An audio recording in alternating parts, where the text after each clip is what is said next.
राधे राधे। जय श्री कृष्णा। आप सभी का स्वागत है राधे कृष्ण भक्ति में। आज के इस वीडियो में हम जीवित पुत्रिका व्रत की कथा सुनेंगे। कथा सुनने के लिए आप हाथ में थोड़े से अक्षत या फिर फूल ले लें, क्योंकि खाली हाथ कथा नहीं सुनी जाती है। तो चलिए अब हम कथा शुरू करते हैं। एक बार नैमिसारण के निवासी ऋषियों ने संसार के कल्याण के लिए सूत जी से पूछा, हे सूत जी, काली काल में लोगों के बालक किस तरह से दीर्घायु होंगे, सो कृपा पूर्वक कहिए। सूत जी बोले, जब द्वापर का अंत और कलयुग का आरंभ था, उसी समय बहुत सी शोकाकुल स्त्रियों ने आपस में सलाह की कि क्या इस कली में माता के जीवित रहते उसका पुत्र मर जाएंगे। जब वे आपस में कुछ निर्णय नहीं कर सकी, तब गौतम जी के पास पूछने के लिए गई। जब उनके पास पहुंची तो गौतम जी आनंद के साथ बैठे हुए थे। उनके सामने जाकर उन्होंने मस्तक झुकाकर प्रणाम किया।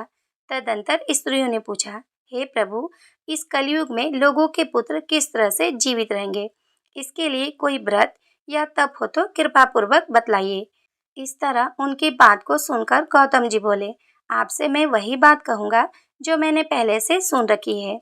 गौतम जी ने कहा, जब महाभारत युद्ध का अंत होगा और द्रोणपुत्र अश्वत्थामा के द्वारा अपने बेटों को मारा देकर सब पांडव बड़े दुखी हुए थे, तो पुत्र के शोक से व्याकुल होकर द्रौपदी अपनी सखियों के साथ ब्राह्मण श्रेष्ठ धौम्य के पास गई और उसने धौम्य से कहा, हे पिपेंद्र, कौन सा उपाय करने से बच्चे दीर्घायु हो सकते हैं? कृपा करके ठीक ठीक कहिए। धौम्य बोले, सतयुग में सत्य वचन बोलने वाला, सत्याचरण करने वाला, समदर्शी जीवुतमाहन नाम का एक राजा था। एक बार वह अपनी स्त्री के साथ अपने ससुराल गया और वहीं रहने लगा। एक दिन आधी रात के समय पुत्र के शोक से व्याकुल कोई स्त्री रोने लगी, क्योंकि वह अपने बेटे के दर्शन से निराश हो चुकी थी। उसका पुत्र मर चुका था। वह रोती हुई कहती थी, हाय, मुझ बूढ़ी माता के सामने मेरा बेटा मरा जा रहा है। उसका रुदन सुनकर राजा जीवुतमाहन का तो मानो हृदय ही विदीर्ण हो गया। वह तत्काल उस स्त्री के पास गए और पूछने लगे, तुम्हारा बेटा कैसे मरा है? बूढ़ी औरत ने कहा, गरुड़ प्रतिदिन आकर गांव के लड़कों को खा जाता है। इस पर दयालु राजा ने कहा, माता, अब तुम रो मत, आनंद से बैठो। मैं तुम्हारे बच्चे को बचाने का यत्न करता हूँ। ऐसा कहकर राजा उस स्थान पे गया जहाँ गरुड़ आकर प्रतिदिन मांस खाया करता था। उसी समय गरुड़ भी उस पर टूट पड़ा और राजा के शरीर का मांस खाने लगा। जब अतिशय तेजस्वी गरुड़ ने राजा का बायां अंग खा लिया, तो झटपट राजा ने अपना दाहिना अंग फेरकर गरुड़ के सामने कर दिया। यह देखकर गरुड़ जी ने कहा, देव योनियों में तुम कौन हो? तुम मनुष्य तो नहीं जान पड़ते।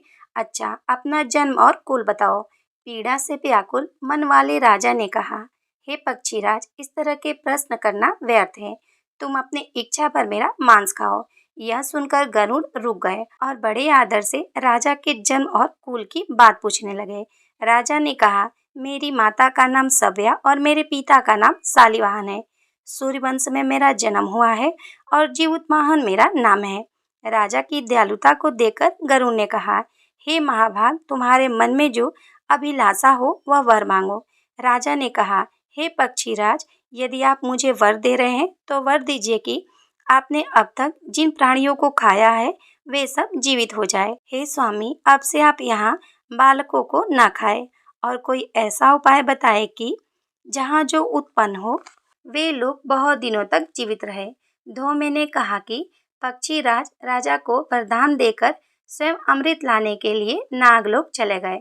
वहां से अमृत लाकर उन्होंने उन मरे मनुष्य की हड्डी पर डाल दिया। ऐसा करने से वे सब लोग जीवित हो गए जिनको के पहले गरुड़ ने खाया था। राजा के त्याग और गरुड़ की कृपा से वहां वालों का बहुत कष्ट दूर हो गया। उस समय राजा के शरीर की शोभा दो गुनी हो गई। राजा की दयालुता को देखकर गरुड़ ने फिर कहा, मैं संसार के कल्याण के लिए एक और वर देना चाहता हूँ। आज अश्विन कृष्ण सप्तमी से रहित शुद्ध अष्टमी तिथि है। आज ही तुमने यहाँ की प्रजा को जीवन दान दिया है। हे वत्स, अब से यह दिन ब्रह्म भाव हो गया है, जो मूर्ति भेद में विविध नामों से विख्यात है। वहीं त्रिलोक से पूजित दुर्गा अमृत प्राप्त करने में अर्थ में जीवित पुत्रिका कहलाई है। सो इस तिथि को जो स्त्रियां उस जीवित पुत्रिका की और कुश की आकृति बनाकर तुम्हारी पूजा करेगी तो दिनों दिन उनका सौभाग्य बढ़ेगा और वंश की भी बढ़ोतरी होती रहेगी। हे महाभाग, इस विषय में विचार करने की भी आवश्यकता नहीं है। हे राजन, सप्तमी से रहित और उद्या तिथि की अष्टमी को व्रत करे, यानी सप्तमी विद अष्टमी जिस दिन हो उस दिन व्रत न कर शुद्ध अष्टमी को व्रत करे और नवमी में पारण करे। यदि इस पर ध्यान न दिया गया तो फल नष्ट ही हो जाएगा और सौभाग्य तो अवश्य ही नष्ट हो जाएगा। जितवाहन को इस तरह का वरदान देकर गरुड़ वैकुंठ धाम को चले गए और राजा भी अपनी पत्नी के साथ अपने नगर को वापस आए।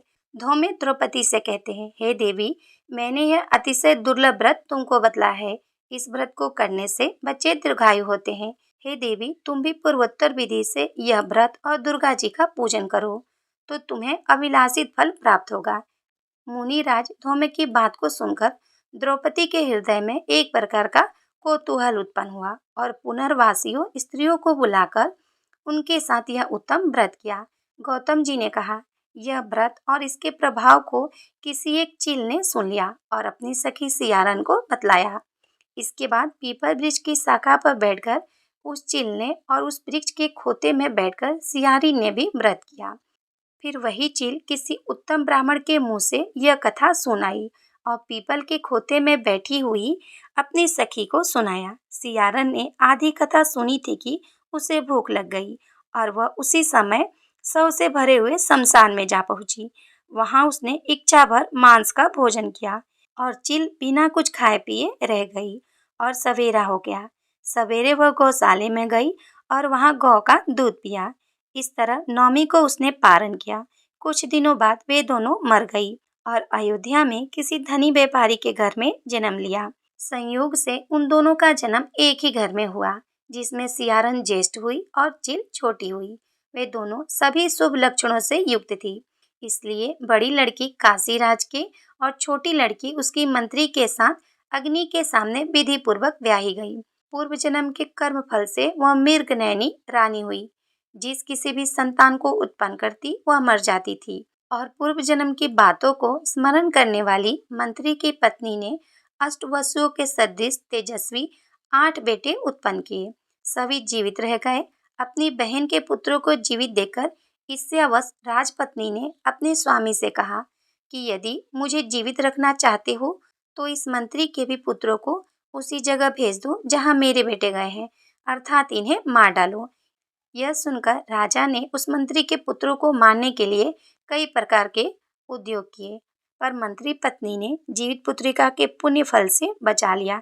एक दिन राजा ने अपने आदमियों से उन पुत्रों का सिर कटवाकर पिटारी में रखवाया। वह पिटारी उनकी माता मंत्री पत्नी के पास भेज दिया, किंतु वे 8 सिर बेशकीमती हीरे जवाहरात हो गए और भले चंगे वे 8 लड़के अपनी माता के पास वापस आ गए। उनको जीवित देखकर राजपत्नी को बड़ा विस्मय हुआ। अंत में वह मंत्री की पत्नी के पास गई और उससे पूछा, बहन, तुमने कौन सा ऐसा पुण्य किया है जिससे बार बार मारे जाने पर भी तुम्हारे बेटे मरते नहीं हैं? इस पर मंत्री की पत्नी ने कहा, पूर्व जन्म में मैं चील थी और तुम सियारन। हम दोनों ने व्रत किया था। तुमने व्रत के नियमों का भली भांति पालन नहीं किया था और मैंने पालन किया था। इसी दोष से हे बहन, तुम्हारे बेटे नहीं जीते हैं।